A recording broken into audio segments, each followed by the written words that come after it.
Queridos hermanos todos, sacerdotes concelebrantes, diácono, seminaristas, miembros de la institución teresiana y adheridos de múltiples maneras, señor alcalde, que nos honra con su presencia, y todos los que hoy participáis en la misa del domingo en la Catedral de Córdoba. Este es mi Hijo.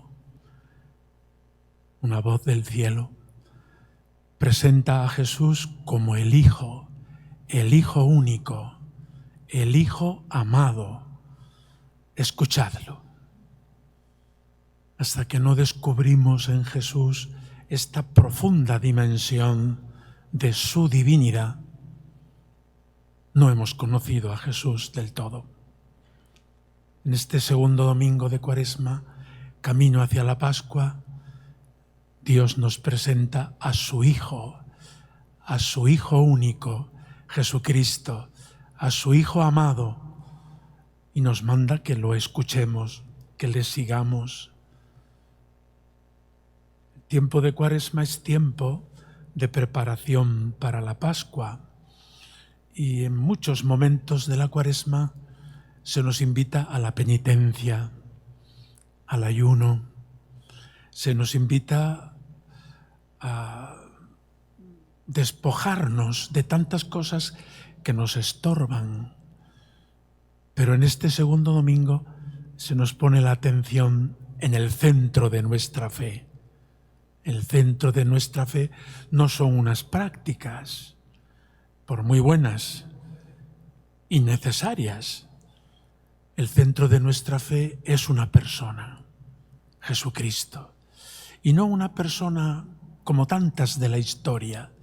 Es el Hijo amado, amado del Padre, que se nos da para que sea amado de mi alma, amado de cada uno de nosotros, mi Hijo amado.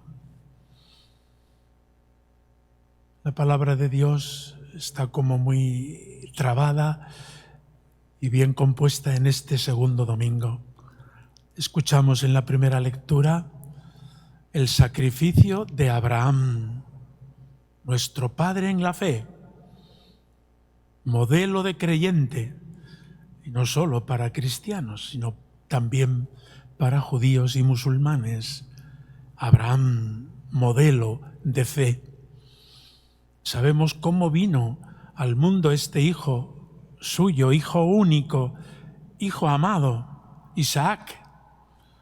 Ya en la vejez, por una visita de Dios que le promete a Sara y a Abraham tener este hijo cuyo nombre expresa la alegría de la casa, Isaac. Y cuando este hijo ha crecido, ya es adulto, todavía joven, Dios se dirige a Abraham y le pide que sacrifique su hijo. Pero ¿qué cosas tiene Dios? ¿Pero a qué viene el sacrificio de su hijo único, que además es fruto de un milagro? Más aún, que es aquel hijo en el que se centran las promesas. Dios le había prometido a Abraham: multiplicaré tu descendencia como las arenas de las playas, de una manera cuasi infinita. Y Dios le pide a Abraham: sacrifícame a tu hijo. Y Abraham obedeció. Esto es lo que le hace ser padre de los creyentes. Y tomó a su hijo y un haz de leña y subieron al monte Moria. Y el hijo, el relato es más largo de lo que hemos podido escuchar, le dice: Padre. Y él le responde: Hijo. Después habrá un eco de este diálogo en la oración de Getsemaní. Padre, Hijo, Abraham y su hijo. Y cuando va a ejecutar a su hijo, una mano la mano de Dios le sujeta y le dice no. Y ahí tienes un cordero, un carnero. De ahí viene en el mundo y en la religión musulmana la fiesta del cordero. De este momento.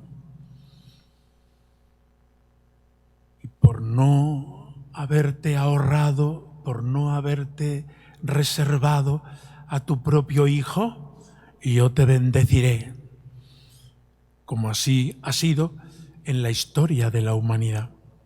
Pero hoy la palabra de Dios nos presenta este ejemplo supremo para decirnos a todos los creyentes: Dios puede pedirte, como le pidió a Abraham, el sacrificio de tu hijo, de tu obra, de tu proyecto, de lo más querido que tengas, porque Dios te va a dar algo mejor. Dios no quita, sino que da y multiplica. Y si quita algo es para darnos algo mejor. Y así, en la segunda lectura, tomada de la carta a los Romanos, nos recuerda: pero ¿quién va a estar contra nosotros si tenemos a Dios a favor nuestro? El que no se reservó a su propio hijo, es la misma frase que se ha dicho en la primera lectura: por no haberte reservado, por no haberte ahorrado tu propio hijo, sino por haberlo entregado. Pues ahora pasemos a la realidad de Jesucristo. Dios tanto ha amado al mundo que ha entregado a su hijo. No se lo ha reservado, no se lo ha ahorrado, no se ha quedado con él, sino que lo ha entregado. Con una diferencia: en el caso de Abraham, ese sacrificio no fue consumado.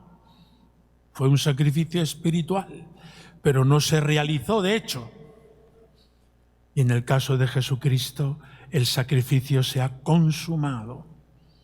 Dios Padre, que está detrás de ese sacrificio, ha entregado a su Hijo.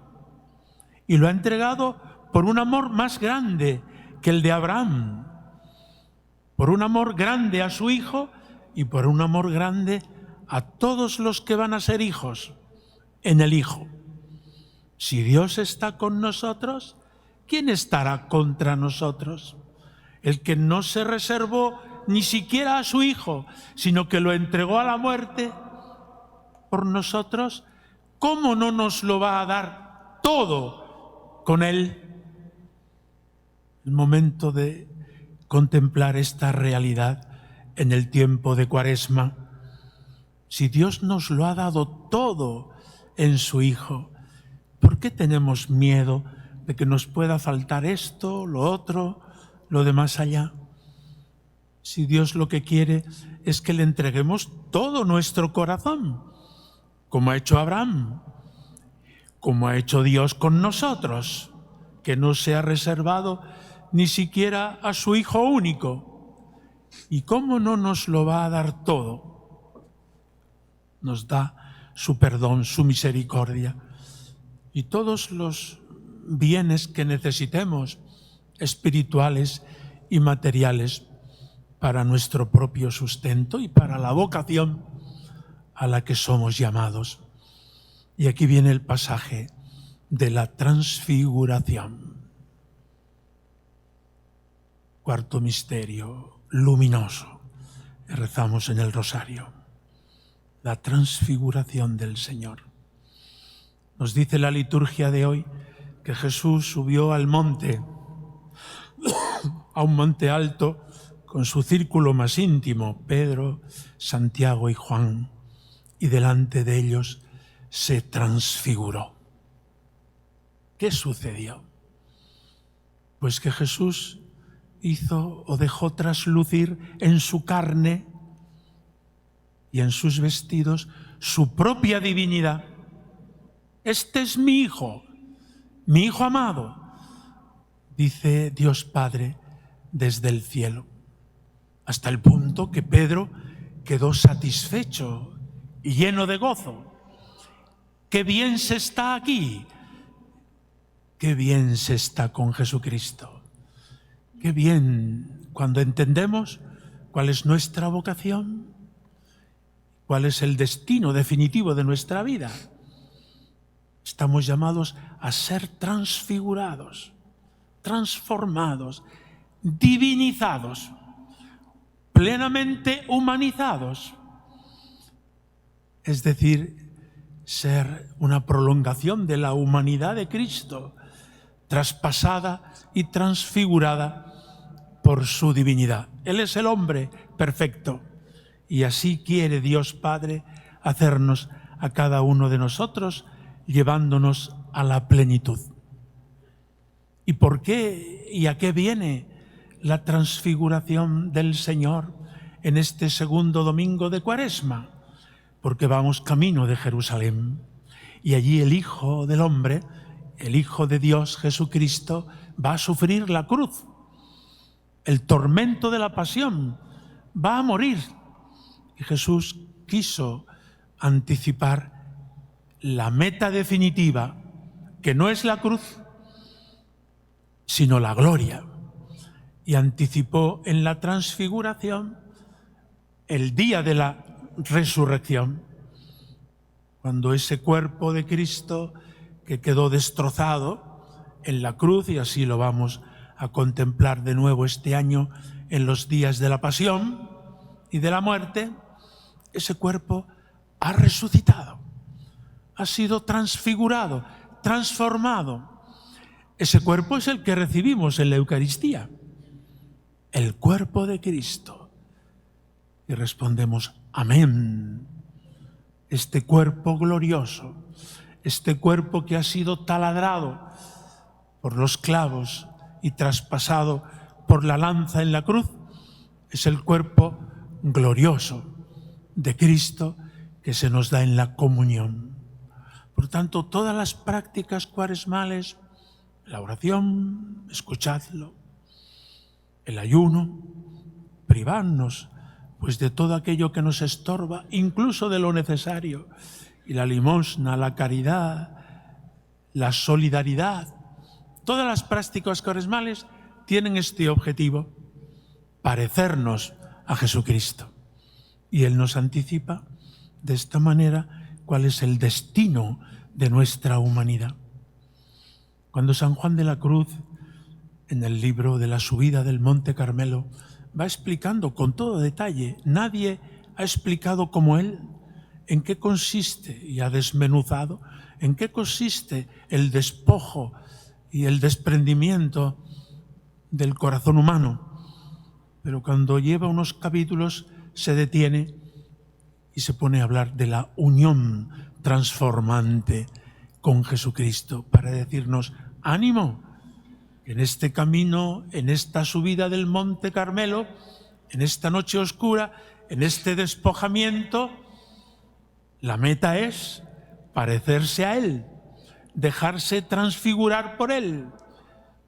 No es una meta ascética, simplemente como el deportista que hace gimnasia por mantenerse en forma, sino que el cristiano hace todos esos ejercicios espirituales y prácticos para transformarse, para dejarse transfigurar por la gracia, por la acción del Espíritu, de manera que en su vida, en su carne, en su historia, aparezca el hombre nuevo, que es el Hijo de Dios, que es Jesucristo. Qué bien se está aquí, cuando el hombre encuentra su destino definitivo, que es la santidad, la transformación en Jesucristo. Y cuando en su vida encaja todo en esta dirección, incluso la muerte, se da cuenta de qué bien se está aquí. Este es el sentido de la vida del hombre en la tierra, con este horizonte de eternidad en el cielo. La Cuaresma, esta Cuaresma que estamos viviendo, quiere transformar nuestra vida, transfigurar nuestra existencia, cambiar el valor de cada uno de sus actos y darle un valor de eternidad.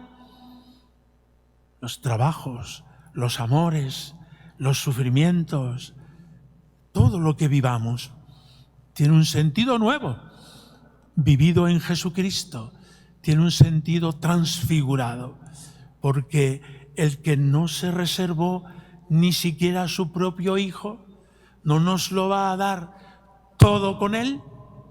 ¿No nos va a llevar a la santidad plena y definitiva para la cual hemos nacido?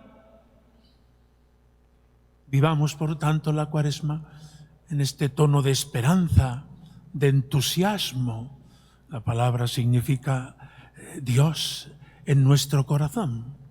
Vivámosla con esperanza y por ello nos sometemos a todo tipo de privaciones, de ayunos, de mortificaciones y de caridad en la relación con los demás. Enhorabuena, queridos miembros de la institución teresiana. Habéis dejado en la Iglesia y continuaréis por siglos y siglos. Habéis dejado, digo, una estela de santidad, de humanidad, de divinización. Aquella intuición de Pedro Poveda en las cuevas de Guadix ha dado de sí muchísimo. Y aquella intuición fue crucificada, bien lo sabéis, desde el comienzo.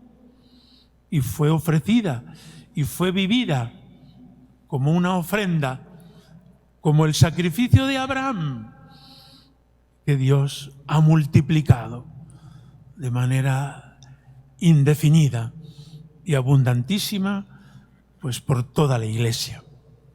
Al llegar a los 100 años de la institución teresiana, damos gracias a Dios por esta obra, que no es una obra anónima, es una obra que tiene rostros y nombres concretos. Pedro Poveda, Josefa Segovia y todo aquel grupo de mujeres, sobre todo al principio, pero después que se ha expandido en hombres y mujeres al servicio de la educación. Pero no cualquier educación, sino la educación según el modelo de la humanidad de Cristo, el hombre nuevo. Por tanto, una educación católica está abierta a Dios y a los valores trascendentes y que por eso transforma la historia, de verdad, porque transforma el corazón. Gracias a los fundadores, gracias a todos los que a lo largo de estos 100 años han puesto su vida entera al servicio de este carisma, de esta tarea de la educación. En Córdoba, como he dicho al principio, una perla preciosa es Victoria Díez, la beata Victoria Díez, una maestra de pueblo en la escuela pública. Así lo entendía Pedro Poveda y Josefa Segovia, metidos, incrustados en la sociedad para ser allí testigos de esta humanidad nueva y de esta vocación que todos tenemos a la santidad y a la transformación del mundo. Victoria Díez, mártir, es para la diócesis de Córdoba y para la Iglesia entera y para la institución teresiana una perla preciosa que estimula a vivir en este camino de la educación, de la enseñanza, de todo lo que es este campo, que hoy es más difícil incluso que en tiempos de Pedro Poveda y Josefa Segovia, a dejar la vida ahí, porque multiplicará el fruto en nuevos hombres y mujeres que siguen esa estela de santidad que el carisma teresiano ha sembrado en la Iglesia. Os animo a continuar en vuestra obra educativa y hacedlo como lo han hecho vuestros fundadores, dejando la vida en el surco, porque según el principio evangélico, si el grano de trigo no cae en tierra y muere, no produce fruto. pero si muere, producirá mucho fruto. Así han sido y así serán todas las obras evangélicas y apostólicas. Enhorabuena y en nombre de la Diócesis de Córdoba, muchas gracias por todo lo que habéis hecho en vuestro colegio propio, en colegios y en situaciones públicas, en tantas y tantas personas que se han formado al calor y a la luz de Pedro Poveda y de Josefa Segovia. Continuad. De esta manera podáis prolongar aquel carisma de hace 100 años en la Iglesia de hoy, en los tiempos de hoy, para que dé fruto y fruto de vida eterna. Que así sea.